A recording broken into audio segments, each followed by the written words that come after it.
어, 최근 들어 개인적으로 좀 많은 기도를 하게 되는 부분이 다음 세대 운동인 것 같습니다. 나이가 그렇게 돼 가나 봅니다. 이제 40 이렇게 좀 되면서 소위 말하는 꼰욕도 이렇게 생기면서 슬슬 저도 꼰대가 되어 가는 것 같다라는 생각도 하면서 그런 중에 제 마음에 가장 조금 마음이 담기고 계속해서 생각하게 하고 기도하게 하는 것이 다음 세대에 대한 것입니다. 그러니까 렘넌트 세대들을 어떻게 올바르게 키울 수 있을까? 그리고 그들을 올바르게 어떻게 인도할 수 있을까? 라는 생각들을 계속 많이 하게 되는 것 같습니다. 그런데 이런 생각을 하면 할수록 지금 이 다음 세대가 되어야 될 렘넌트 세대들이 소망 없는 세대가 되어버린 것 같습니다. 이런 소망 잃어버린 세대들에게 참 소망을 알릴 수 있는 전도자가 어느 때보다 절실히 필요하다라는 생각을 하게 됩니다. 특별히 오늘 읽었던 로마서 5장에 보게 되면 3절에 이런 말씀이 있습니다. 다만 이뿐 아니라 우리가 환난 중에도 즐거워하나니 이는 환난은 인내를, 인내는 연단을, 연단은 소망을 이루는 줄 알미로다. 우리 지금 살아가는 특별히 렘넌트 세대들에게 가장 부재되어 있는 것은 환난을 즐길 수 없는 상태라는 생각이 듭니다. 저 또한 많은 환난을 겪은 세대라고는 할 수 없지만 그래도 우리나라를 대표하는 1997년 IMF의 중학교 2학년이었던, 그럼 나이 계산 되시죠? 어떤 분에서는 대한민국의 가장 6.25 전쟁 다음으로 가장 어려웠던 한 획을 그었던 그 시간표에 살았던 사람이 아닐까 생각을 해봅니다. 더 어려웠던 시기들이 많지만요. 근데 지금 우리 렘넌트 세대들은 너무 사실 어떤 부분에서는 편합니다. 근데 렘넌트들에게 이런 이야기하면 렘넌트들 되게 듣기 싫어하거든요. 편하다, 아닌데 우리 되게 불편한데 라고 이야기를 하는데, 이 렘넌트 세대들이 볼 때 과거의 세대들을 사실 이해를 못하는 거죠. 그러나 지금 이 시간표에 우리 렘넌트들이 겪고 있는 어려움은 그런 육체적, 경제적, 사회적 어려움이 아니라 굉장한 정신적, 정서적을 넘어서 영적인 가람과 고통은 그때보다 지금이 더 하다라는 생각을 하게 된다라는 겁니다. 그래도 1970년대, 80년대, 90년대 대한민국은요, 온 동네 교회 문화로 뜨거웠습니다. 주일이면, 저도 기억납니다. 저도 영천에 살았잖아요. 주일이면 제일 하기 싫어가지고 도망가다가 또 깃볼이 잡혀가지고 끌려갔던 게 뭐냐면 이 농협 앞에서 찬양 전도하는 거. 늘 도망 다녀집니까 목사들이? 예? 그래서 다 끌려가가지고 그것도 제일 하기 싫은데 맨 앞에 서서 율동하라 해가지고 사랑하는 나의 아버지 이런 거하고 또 전도지 들어가는데 친구 만나면 고개 돌리고 그래 했지만, 그때는 대학도 그랬고 또 청소년들이 살고 있었던 그 학원이라고 하는 학원 보그마 운동도 실제 일어나고 있었고, 렘넌트가 렘넌트를 다락방하는 운동들도 우리 눈으로 쉽게 볼 수 있었으며, 주일 학교, 확장 주교 이런 것들의 시스템들을 우리가 보고도 믿어지지 않을 만큼 하나님의 역사 사역들을 우리는 느끼고 경험했지 않습니까? 저도 저희 아버지가 어떻게 전도를 했는지를 알거든요. 지금 아버지 욕이 되는데요. 처음에 영천에 가셨을 때 수산교회에서 100주년 사업으로 영천에다가 개척교회로 파송을 하셨어요. 천막을 하나 탁 쳐놓고 했는데 늘 듣던 이야기기도 하고 실제 그걸 하는 걸 봤었기 때문에 풍선껌 10묶음 사가지고 초등학교를 가는 겁니다. 쭉 돌리는 거죠. 거기에 꼬시킴 당해가지고, 그죠? 그래 교회에 와가지고 장로님 되신 분들이 지금 수두룩 빽빽하잖아요. 크리스마스 때 초코파이 선물 하나 준다 그래서 그거 하나 때문에 지금 이 자리까지 계시는 거잖아요. 그때는 그랬다니까요. 근데 지금은 그러한 어려움도 또 그러한 하나님의 역사들도 또 그러한 하나님의 은혜들도 느낄 수 없는, 어떤 분에서는 영적으로 굉장히 가란 상태와 시대를 맞이했다라는 생각이 든다라는 거예요. 너무 좋은 시스템들과 너무 풍성한 프로그램들과 너무나도 잘 갖춰져 있는 교회 건축과 시스템들이 있지만 그 대비하면은, 그러나 진짜 정작 다음 세대들이 경험하고 느껴야 될 소망을 품어야 할 생명운동, 예수 생명, 예수 능력, 그 예수 그리스도의 복음을 통하여 우리의 삶 가운데 이루셨던 정말 불가항력적 사역들이 볼 수 없게 되었다라는 겁니다. 그런 생각이 많이 듭니다. 그래서 우리는 이런 시대를 살아가기 때문에 더더욱 우리는 무엇을 해야 되느냐? 하나님의 것을 그냥 누리는 정도가 아니라 진짜 다음 세대 렘넌트들에게 증인이 되어야 된다고 저는 확신합니다. 하나님 나라의 것을, 하나님 자녀에게 주신 것을 실제 말이 아니라 옛날의 거 아니라 라떼는 말이야 이런 말 하시면 안 된다니까요. 그 라떼가 된단 말이에요. 라떼는 말이야 하시면 안 되고 실제 지금 오늘 내 삶에 하나님의 것이 누려지는 것을 보여주셔야 된다는 거예요. 마지막 기회입니다. 조금 더 있으면 더 힘들 거예요. 지금이 절호의 기회입니다. 지금이 여러분들을 통하여 하나님이 주신 것을 누리는 정도가 아니라 이걸 증거할 수 있는 하나님이 주신 최고의 적기라니까요. 지금 대한민국 교회가 변곡점에 서 있습니다. 여기서 한 템포 올라가느냐 아니면 이대로 그냥 주저앉아 버리느냐라는 굉장히 중요한 시점에 한국 교회가 와 있다니까요. 거기에 대한 위기를 느끼셔야 돼요. 왜 소망을 잃어버리게 된 것 같습니까? 무엇 때문에 소망이 없어진 게 된 것 같습니까? 지금 이 나오는 말씀 로마서 5장의 말씀도 초대교회 성도들 또한 그 시점이 왔었다라는 거예요. 근데 그 모든 것들을요 변곡점으로 맞이하지 않고 인생의 가장 중요한 찬스로 전환점으로 만나서 하나님이 주시는 응답을 작품으로 남기는 일로 바꿨잖아요. 그걸 이제 우리가 준비하고 도전하고 실제적으로 하지 않으면 안 되는 시간표라는 생각이 든다라는 겁니다. 오늘 금요 기도회지 않습니까? 무엇을 두고 기도하실 겁니까? 나의 인생, 밥 하나 잘 먹는 거, 지금 잘 안 되고 있는 뭔가의 사업, 뭔가 열심히 짜고 있는 뭔가의 직업적 플랜, 학업? 아니잖아요. 교회의 존폐 위기라니까요. 교회가 있고 없고의 문제라고요. 정말 이 다음 세대에는 교회다운 교회를 보지 못할 세대가 올 건데요, 우리 눈으로 유럽과 미국을 통하여서 보고 있음에도 불구하고 우리는 아닌 것처럼, 우리는 그렇게 되지 않을 것처럼 생각하는 것이 저주예요. 그 시간표가 온다니까요. 그것이 오기 전에 우리가 해야 되는 것이 하나님이 주신 것을 누리는 증인으로 서야 하는 것이라 생각합니다. 어떤 증인으로 서야 됩니까? 우리에게 주신 무한한 하나님의 주신 생명의 증인으로 서셔야 됩니다. 이게 전부잖아요. 내가 살고 남이 살 수 있는 유일한 길, 예수 그리스도의 복음, 그 하나님의 형상, 그 속에 담겨있는 생명의 축복들, 우리의 모든 현장을 에덴 동산화시키는 가장 가치 있는 그 일, 여기에 이제는 인생을 걸어보셔야 하지 않겠습니까? 마지막으로 과거에 봤던 거 말고요, 오늘 그리고 앞으로 내가 죽기 직전까지 뭘 남기실 거냐는 겁니다. 나의 인생에 생명 남기는 은혜가 있기를 간절히 축원합니다. 그러면 이 생명 남기는 일에 우리 인생 걸면 하나님은 우리에게 시공간을 초월하는 역사들을 통하여 이루신다는 겁니다.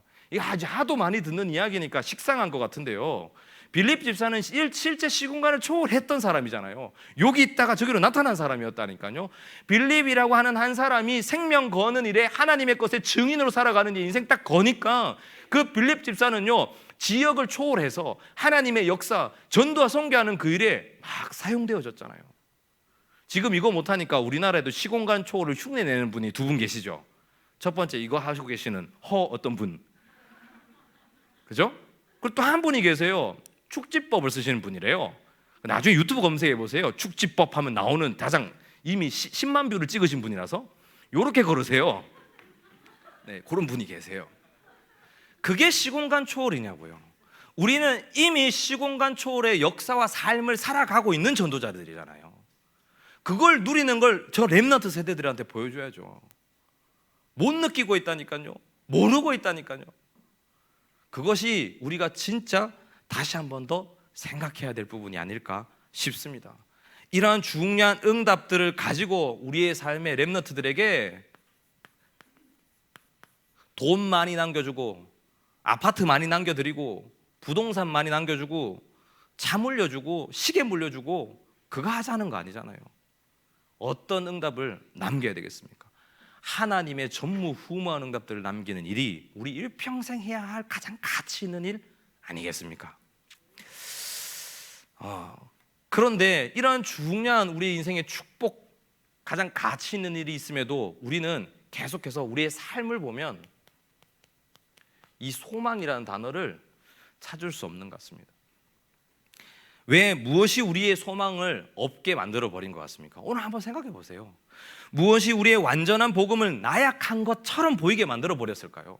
복음은 완전한 능력인데, 완벽한 능력인데, 온전한 복음인데 우리의 삶의 복음은 너무 나약해. 복음이 너무 초라하지 않습니까? 저만 그런가요? 무엇이 우리에게 주어주신 감사와 기쁨이 없는 것처럼, 잊어버린 것처럼, 소멸된 것처럼 만들어버린 것 같습니까? 과거에는 있었다면서요. 그 감동들 다 어디 갔었습니까? 눈물을 흘리면서 그리스도의 계절이 오게 하소서 찬양하고, 하나님 제가 일평생 그리스도의 계절이 오는 그날까지 그렇게 기도하고 그렇게 눈물을 흘며 하나님 앞에 서야겠던 그 감동들 다 어디 가셨습니까? 그때 기쁨들 다 어디 가셨어요? 주는 그리스도시요 살아계신 하나님의 아들이신다. 이때마다 막 전율을 이루고 그거 다 어디 가셨냐고요. 그게 왜 없어졌을까요? 이걸 오늘 조금 짧지만 함축해서 이야기를 나눠보려고 합니다. 그래서 우리가 좀 생각해야 되는 것이 있습니다. 서론적으로 첫 번째 우리가 해야 될 것은 점검을 좀 해봐야 됩니다. 뭘 점검을 해야 되냐면, 왜 우리가 이런 상태, 왜 기쁨과 감사가 없어진 상태, 왜 복음이 우리의 삶에는 초라해 보이는 상태가 되었냐는 부분은 우리의 삶에 실제적인 영적 치유가 일어나고 있지 않기 때문이라고 저는 생각합니다. 눈에 보이는 것도 필요하다니까요. 목적도 필요하다니까요. 변화도 필요하니까요. 전혀 내 삶에는 하나님이 살아계시지 않는 것처럼 느껴지는 거죠. 치유가 일어나면요 느낀다니까요. 주관적일 뿐이라서 그렇지 객관성은 부재되지만 느껴져요. 치유가 일어나지 않고 있어요. 치유가 일어나지 않는다면 최소한 하나님의 것을 조금씩이라도 깨달아갈 수 있는 성장이 있어야 되는데 그것 또한 없는 거예요. 이게 멈춰버린 거예요. 여기에서 우리는 영적 도태를 시작하고 있는 겁니다. 너무나도 걸어온 30년이 가치 있는 30년이었는데 성장은 멈추고 치유와 변화와 하나님의 사역들은 일어나지 않고 내 삶은 계속 어딘가에 머물러 있는 것처럼, 갈릴리 호수처럼 하나님의 은혜가 흘러 넘쳐 전달되어지는 것이 아니라 사해처럼 갇혀서 어떤 물고기도 받아낼 수 없는 상태처럼 빠져버린 건 아닌지를 생각해 봐야 됩니다. 이 상태에 있다는 증거가요, 우리의 말이 가시 같아요. 분노와 화와 소망이 없거든요. 그러니까 지금 내 감정을 솔직하게 다 돌출해야 돼요. 다 말해야 돼요. 근데 그게 불신앙이에요. 그게 사람의 상처를 주더라니까요. 그 우리의 상태들 한번 점검해 보셔야 돼요. 아, 지금 내가 멈춰 있구나. 하나님 우리를 일평생이라고 하는 인생의 전체를 두고 성장시켜 나가시는데 그렇잖아요. 어떤 사람은 20대, 어떤 사람은 30대, 또 어떤 사람은 40대, 또 그것이 꾸준히 성장해 가면서 성숙해 가는 것인데 그 과정이 다 완전 멈춰버린 우리 지금 대한민국 교회의 모습을 본다라는 겁니다. 집에 톱사슴벌레를 제가 키웁니다. 최근에 이 자식이 톱사슴벌레가 성충이 돼서 나왔어요. 이제 승빈이가 이제 언어 이게 치료받는 곳에서 이렇게 이제 받아와가지고 두 마리를 키웠는데 한 마리는 이제 아직 애벌레 상태 있고 열심히 톱밥을 먹더만 애가 손가락만해지더라고요. 그래서 꽉 다니더만 열심히 먹고 똥을 열심히 싸더만 얘가 어느 순간 갑자기 쿡 파고 들어가서 안 나오는 거예요. 이 왜 안 나오지? 죽었냐고 다 뒤져봤는데 애가 갑자기 번데기가 닉돼 있는 거예요. 어떡하지? 너무 흔들어가지고 머리통이 빠졌어요. 번데기에. 야, 이거 죽겠다. 그냥 다시 묻어놨죠. 죽으면 죽는 거지. 근데 얘가 또 귀엽고 살아서 나오셨어요. 나왔어요. 근데 저는 이 톱사슴벌레 한 마리를 보면서도 제가 느꼈던 게 뭐냐면 애벌레와 같은 상태에 있으면 안 된다라는 거예요. 번데기가 싫을 거예요. 가만히 있어야 되거든요. 딱딱한 껍데기 안에서 아무것도 하지 않고 있어야 되는 걸어온 30년이 있었던 거예요. 우리에게 제한적 한계. 근데 그 번데기의 상태에 너무 오래 있다 보니까 하나님은 야, 한 60일만 있다가 나왔네 했는데 60일을 하다가 조금 더 작았고 까먹어버린 거예요. 그 내가 왜 번데기인지도 모르고 까먹는 겁니다. 그리고는 번데기의 상태로 1년, 2년, 10년, 30년이 돼버린 겁니다. 그러면 번데기는 내가 나와야 되는 것조차 까먹게 되는 거죠. 그게 바로 우리가 점검해야 될 상태라는 겁니다. 또 하나 예를 들어 보겠습니다. 드라마 많이 좋아하시잖아요. 저만 좋아하나요? 예. 옛날에 사이코지만 괜찮아라는 드라마가 있었습니다. 그게 굉장히 좀 정서적인 부분이라든가 이 감성 치유 쪽에 맞춰진 드라마거든요. 거기에서 한 인물이 그렇게 이야기합니다. 과거에 받았던 강한 그 트라우마를 늘 도망다니면서 살아왔다. 너무 힘들고 다시는 생각하고 싶지 않아서 그것으로부터 나를 가뒀고 내 마음의 문을 닫았었다.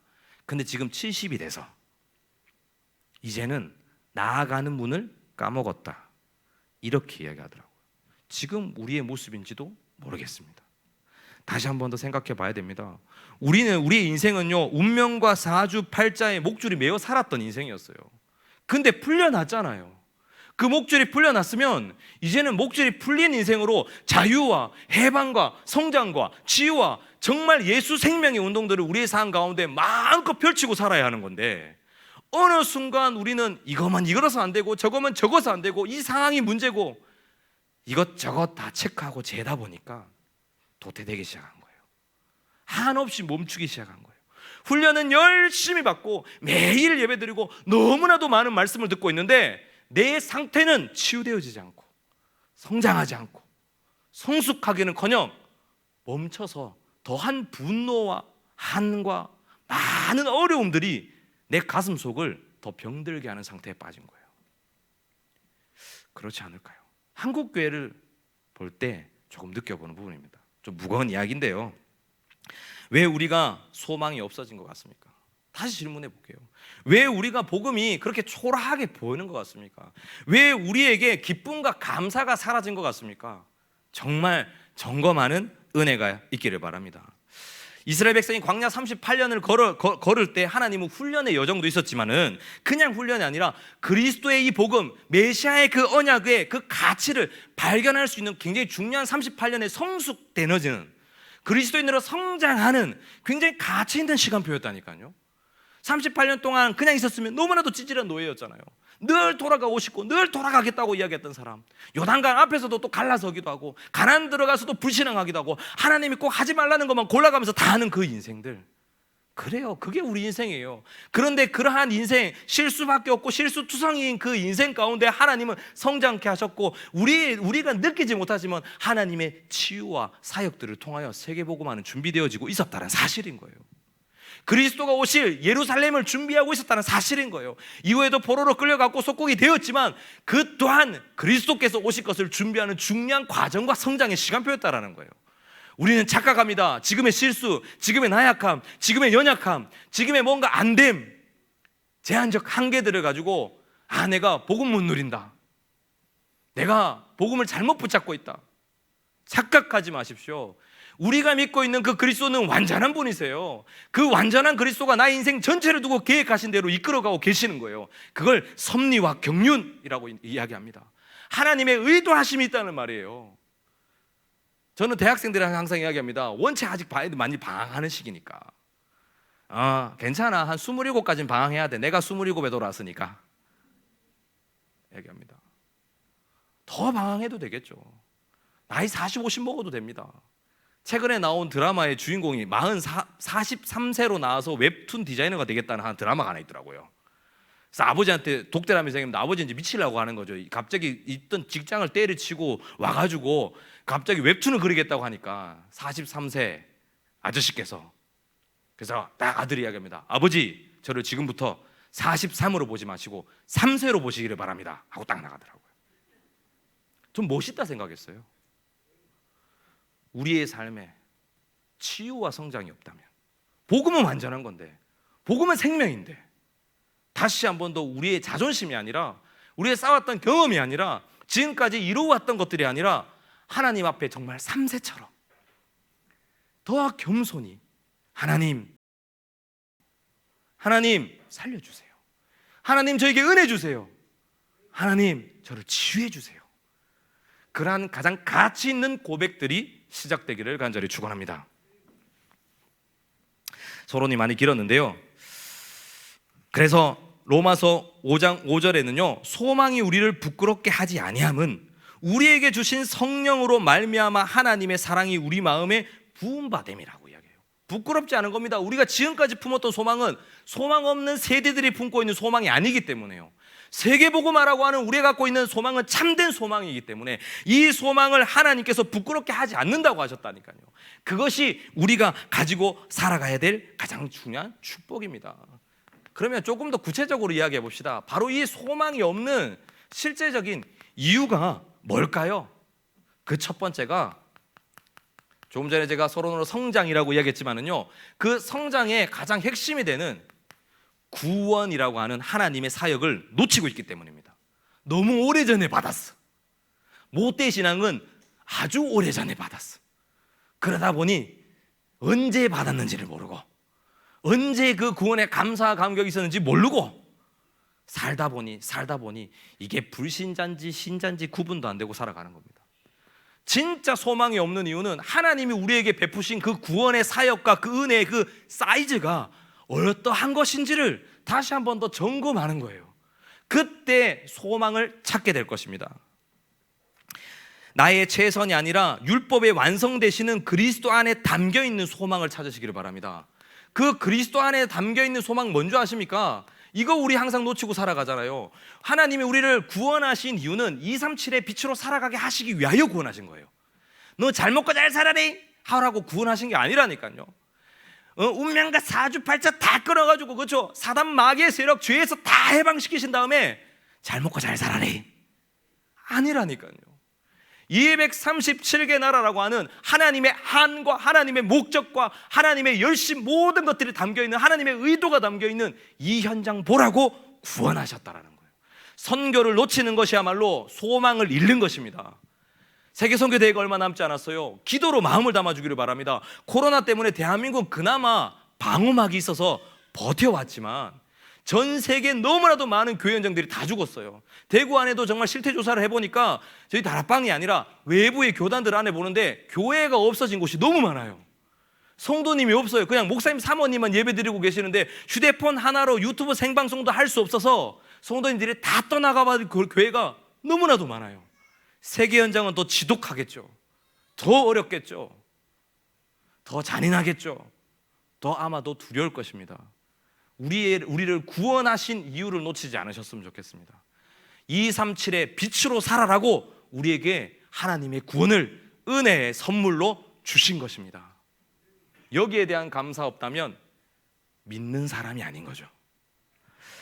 그리고 두 번째, 우리의 노력이 아니라 그리스도 안에 있는 비전을 가지고 살아가야 되는데 우리의 비전으로 살아간 거예요. 하나님께서 허락하신 비전이 아니라 내 비전이잖아요. 그래, 아파트 사고, 또 이야기 나옵니다. 그렇죠? 차 사고, 시계 사고, 만년필 사고, 열심히 돈 벌어서 2배 벌고 3배 벌고, 땅 사고 무슨 땅 따먹기도 아니고. 하나님은 우리 보고 땅 사라고 비전을 주시지 않으셨다니까요. 그렇잖아요. 하나님이 우리에게 허락하신 비전은 생명 살리는 일입니다. 어느 현장에요? 세계 현장에 많은 죽어가는 영혼들, 지금 이 순간에도 이 그리스도의 복음 하나 듣지 못해서 죽어가는 그 현장 가운데 생명을 전하라고 우리를 구원하셨다라는 거예요. 여기에 우리의 참된 소망이 숨겨져 있어요. 제가 많은 렘너트들을요, 선교 현장 데려가 볼 때마다 느끼는 거, 또 일본에서 8년 동안 있는 동안 많은 렘너트들을 인턴십 하면서 느꼈던 거, 선교 현장 오면 사람이 바뀌어요. 그냥 무작정 선교 현장 가서 바뀌는 건 아닌데요, 하나님의 역사하심을 아이들이 굉장히 강렬하게 볼 수 있는 곳이 선교 현장이거든요. 어떤 역사요? 생명의 역사요. 하나님의 비전이 담겨있는 사람이 살아나는 일이요, 그냥 육체적 살아남이 아니라 어떠한 영양제 때문에 살아나는 것이 아니라 밥 잘 먹어 살아나는 것이 아니라 그 그리스도의 온전한 복음이 그들에게 들어갈 때 영혼에서부터 깊이 울림으로 성장하는 것들을 보는 거예요. 눈으로 느끼는 거예요. 마음으로. 그때부터 삶이 바뀌어가는 거예요. 그래, 맨날 한우처럼 1등급 2등급 따지고 있던 애들이 갑자기 비전이 바뀌는 거예요. 세계복음화. 그래, 나는 1등급 2등급으로 나누는 성적의 한우가 아니다. 코스트코에 찍혀있는 한우가 아니다. 나는 포장되어 있는 그런 물품이 아니다. 나는 하나님이 만드신 존재다. 하나님의 일을 위하여 태어난 존재다. 이게 비전 아니겠습니까? 왜 지금 세대들이 소망을 잃었는지를 생각해 보십시오. 바로 이것 놓쳤다라는 거예요. 교육에 빠져 있고 상황에 빠져 있고 세상적 기준과 표준과 수준에 빠져 있고 무언가 하지 않으면 안 되는 많은 미래의 불안들에 빠져갖고 우리 아이들을 내몰고 있는 거예요. 내몰고 있는 거예요. 뭐라도 해야 될 거 아이가. 이놈아, 공부를 모아면 그림이라도 그리든가, 그림 안 되면 운동이라도 열심히 하든가. 그렇게 키워온 거예요. 비전을 심어주지 못하고 너는 무엇을 해도 괜찮다. 하나님께서 너의 인생을 통하여 반드시 세계를 복음하는 일을 이루실 것이다. 이게 비전 아닙니까? 소망 없는 이유는 저는 여기 있다 생각합니다. 특별히 우리가 이 그리스도의 복음을 가지고 우리의 열심이 아니라 하나님의 열심을 경험해야 됩니다. 이걸 우리는 하나님의 주권적 사역이라고 이야기합니다. 하나님의 주권을 믿는 거예요. 내가 내 동기와 내 주권을 믿으면 내가 뭔가를 열심히 해야 되는 거예요. 내 앞에 맡겨진 현장, 나에게 허락하신 그 영혼들을 내가 키우고 내가 먹여야 돼요. 하나님은 단 한 번도 그렇게 사역하신 적이 없습니다. 우리의 인생을 들어 사용하시니 감사한 거지만 우리의 입과 우리의 마음과 우리의 생각이 아니라니까요. 우리의 능력과 우리의 수준이 아니라니까요. 하나님께서 나의 현장 가운데 하나님의 열심을 다하셔서 역사하셔서 하나님의 주권적 사역으로 영혼을 살리시는 거예요. 그걸 우리도 봐야 돼요. 그래야 우리가 소망이 생겨요. 나의 나약함을 알고. 그렇지. 율법을 주신 이유가 뭡니까? 우리의 연약함을 알아라는 거예요. 율법 아래 있으면 우리는 죄인이라는 걸 알아라는 거예요. 그리스도 아니면 안 된다는 걸 알아라는 거예요. 어느 순간 우리는 율법도 버려버렸어요. 율법의 완성되신 그리스도의 이유를 모르고 다 버려버리면 안 되는 거잖아요. 율법을 왜 주셨는데요? 그리스도 때문에 주신 거잖아요. 그리스도 아니면 안 된다는 걸 알게 하시게 하여 주신 거잖아요. 그게 우리 인생의 소망이어야 됩니다. 그래, 딴 걸로는 안 되는구나. 오직 그리스도. 그래, 다른 걸로 안 되지. 오직 그리스도. 하나님께서 하시면 된다. 하나님께서 일하시면 가능한 일이다. 하나님께서 움직이시면 되는 일이다. 하나님께서 그 한 영혼을 변화시키시면 가능한 일이다. 하나님께서 치유시키시고 하나님께서 성장시키시면 되는 일이다. 그래서 제자는 만들어지는 것이 아니라 태어나는 것이라고 이야기하는 겁니다. 태어나는데 찌질하게 태어나요. 아주 찌질해요. 열심히 키워보려고 그러는데, 우리 다락방 한번 일주일 지속해보려고 그러는데 맨날 도망댕겨요. 지속이 안 돼. 니 뭐 들어놓고면 또 못 들었는데요. 그러고 일주일 내내 복음편지 이야기하고 있는데도 예수는 그리스도, 그러면 예수는 기리스도 이러고 있고 몰라요. 근데 그 한 영혼을 하나님이 바꿔나가시는 걸 우리 보고 보라는 거예요. 그리고 하나님께서 역사하신다는 걸 보라는 겁니다. 진짜 소망이 없는 이유는 사실 우리의 강한 동기 때문입니다. 지금 다음 세대들이 소망을 이루도 우리의 강한 동기 때문인 것입니다. 하나님이 우리에게 제한적인 상황 가운데, 삶 가운데 두셔가면서도 우리를 하나님께 집중하게 하시는 거예요. 내 동기가 아니라 하나님의 것에 집중할 수 있는 시간들을 허락하신 거예요. 예배할 수 있도록, 예배자가 되도록, 예배하는 작품을 남기도록 우리 인생을 여기까지 인도하신 것입니다. 그것이 우리의 인생이고요. 두 번째, 소망 없는 이유가 있습니다. 두 번째 소망 없는 이유는 은혜를 놓쳤기 때문입니다. 1970년대에서 90년대 대한민국을 성령시대라고 표현합니다. 그때 하나님의 역사들이 엄청났어요. 그래서 부흥 강사들도 너무 많았고 여기저기서 밤낮으로 금요일 밤마다 기도하는 기도 소리가 얼마나 컸습니까? 주야 주야. 그 다음이 문제죠. 주시옵소서. 문제인데 은혜를 너무 많이 주셨어요. 정말 많은 은혜들을 우리에게 주셨어요. 근데 문제는요, 이젠 이 은혜도 사라져버린 것 같아요. 성장하지 못하는 이유 두 번째, 소망을 잃어버린 이유 두 번째, 우리가 지금 예배 가운데 은혜를 못 받고 있다는 거예요. 그러면 우리가요 분을 내요. 화에 차게 돼요. 남을 비방하게 돼요. 욕설이 나오게 돼요. 이간하게 돼요. 시기하게 돼요. 질투하게 돼요. 비판하게 돼요. 갈라놓게 돼요. 왜? 나는 못 받는데 니는 받으니까. 그게 가인의 상태였어요. 우리가 어떤 분에서는 소망을 잃어버리니까 교회 안에 분쟁이 일어나는 겁니다. 진짜 세계복음화에 참된 이 그리스도의 비전과 생명, 우리가 거기에만 집중한다면, 그 제한적 집중 속에 우리의 인생이 계속 있었더라면 우리는 어마어마한 성장과 성숙뿐만 아니라 하나님의 은혜가 우리 인생 가운데 충만함을 매일 누릴 수 있게 되는 겁니다. 그리스도에 목매어 살아가는 삶을 살아가는 거예요. 하나님의 인도 속에 그냥 우리 인생이 막 흘러가는 거예요. 그게 복음 누리는 것 아니겠습니까? 근데 우리 인생 안 그렇잖아요. 막 은혜를 안 구하면 안 돼. 막 하지 않으면 안 돼. 무언가 열심을 다하지 않으면 은혜가 오지 않는 것 같은 거예요. 그게 우리의 지금 상태입니다. 참 소망을 품게 되는 시작은 은혜의 자발적 선택에서부터 시작합니다. 이게 굉장히 중요한데요, 이걸 자원하는 심령이라고 이렇게 이야기할 수 있습니다.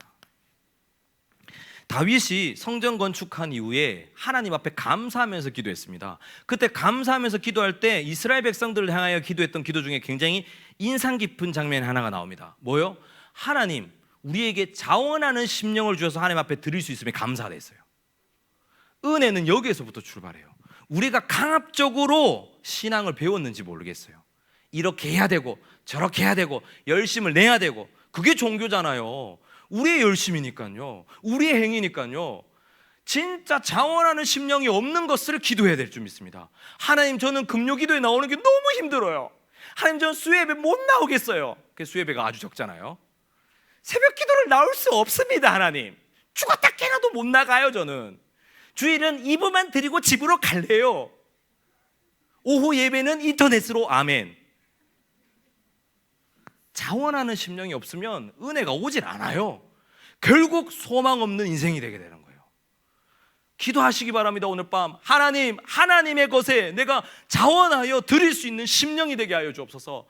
헌금도 예배도 나의 모든 인생과 삶도 감사함으로 드릴 수 있는 참된 믿는 신자가 되게 하여 주시옵소서. 찬양할 수 있는 자 되기를 소원합니다. 감사함으로 기도할 수 있는 자 되기를 소원합니다. 내 삶의 현장에서 하나님을 향한 영광 돌리는 그 일에 나의 인생 드릴 수 있는 인생 되기를 소원합니다. 그게 부담스럽다는 것 자체가 이미 우리는 영적 문제 속에 있는 거예요. 그 부담스럽다는 자체가 이미 우리가 성숙하지 못하고 있는 거예요. 성장이 멈췄다라는 거예요. 너무나도 더 많은 상처들 속에 갇혀 있다라는 겁니다. 장성한 그리스도인들의 특징이 있습니다.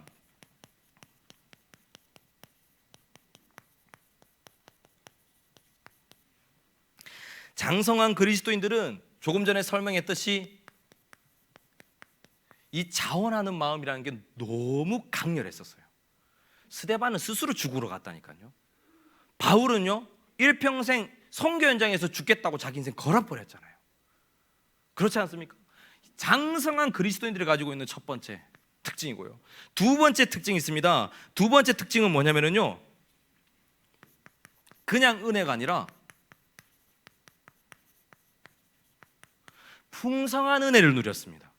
작은 은혜, 잠깐 와 있는 은혜, 예배, 오늘 조금 은혜 받았다, 다음에 와서 조금 더 받아야지, 10% 받았으니까 다음에는 15% 받아야지. 은혜가 그따구로 오지 않습니다. 그렇죠? 은혜는, 하나님이 주시는 은혜는 늘 충만하게 주세요. 찬양하는 가운데 풍성하게 주세요. 그냥 예배 자리에 나오는 순간 하나님의 영에 충만케 붕덩 당기는 거예요. 그게 성령의 충만함이에요. 주시옵소서. 항상 영준이가 잘하는 거, 예수 예수 이런 거 해갖고 받는 게 아니라니까요. 피 이래가지고 사단 떠나가는 거 아니라니까요. 그렇잖아요. 하나님이 우리를 구원하신 이후에 우리에게 주신 은혜의 사이즈는요, 폭포가 우리 가운데 쉼없이 흐르는 듯 주시는 은혜라고 표현하더라고요. 물이 끊어지지 않는 게 아니라 폭포가 우리 머리 위로 갖다 붓는 것처럼 쉼없이 쏟아지는 은혜를 우리는 사실 받고 있는 거예요. 이것 때문에 모르고 있을 뿐인 거죠. 이거 찾으셔야 돼요. 앞으로 걸어갈 기독교의 변곡점 이후에 더 위험과 더 많은 어려움들과 기근과 재앙과 전쟁이 지금 끊이지 않고 있는 이 시대가 진짜 소위 말하는 종말에 가까운 시대 아닙니까? 코로나 때문에 지금 전 세계가 예배를 드릴 수 없다라고 하는 너무나도 위기 시대 아닙니까? 성경에서 나오는 그 말씀들 아닌가요? 찾으셔야 됩니다. 이걸 반드시 찾는 은혜가 있기를 간절히 축원합니다. 시간이 없어서 간단하게 줄이고, 세 번째 요건 하고 넘어가야 되겠네요. 죄송합니다. 제가 막 뜨거워서 막 혼자 오바를 하다 보니까 장성한 그리스도인의 특징 세 번째는 자유예요. 하나님이 주시는 자원하는 심령, 나아간 거예요. 노예도 자원해서 나아갈 수 있어요. 연약한 상태일수록 더 자원하는 심령들과 갈급함은 있어요. 근데 하나님 구원하신 거예요. 그 은혜에 감사한 거예요. 이 풍성한 은혜는 십자가에서부터 시작되는 거예요. 예수 그리스도를 통하여 받은 은혜. 근데 그 은혜를 우리에게 주심으로써 우리에게 허락하신 것은 자유예요. 자유라는 것은 우리가 무언가를 선택할 수 있는 거예요. 또한 그 자유라는 것은 우리에게 의무와 책임이 있는 거예요. 지금 우크라이나가 왜 러시아랑 그렇게 싸우고 있죠? 자유를 안 뺏기려고요. 끝까지 투쟁하는 거예요. 그런 것 아닙니까? 우리에게 주신 자유, 이건 우리가 도전해서 쟁취해야 되는 거예요. 이미 하나님이 다 주신 승리라고 하셨다니까요. 그리스도를 통하여 완성한 자유, 그 완성한 승리를 우리 삶 가운데 이제는 도전하셔서 누리셔야 되는 거예요. 무엇을 통하여? 내가 은혜 받을 수 있는 선택적 집중 속으로 들어가는 거예요. 내가 영적 상태가 안 좋다, 기도하시기 바랍니다. 자꾸 욕이 나온다, 불신앙이 나온다, 불만이 가득 찬다, 더욱더 기도하시기 바랍니다. 내가 온전히 하나님 바라볼 수 없다, 진짜 더 기도하시기 바랍니다. 하나님께서 하나님 우리의 자녀에게 허락하신 기도는 반드시 모든 것이 응답되는 기도라니까요. 기도하시기 바랍니다. 기도가 사라진 시대 아닙니까? 그래서 사실 소망이 없어진 시대 아닐까요? 기도하시기 바랍니다. 결론입니다. 참 소망 가진 자의 인생은 모든 것을 결국은 하나 되게 할 수 있습니다.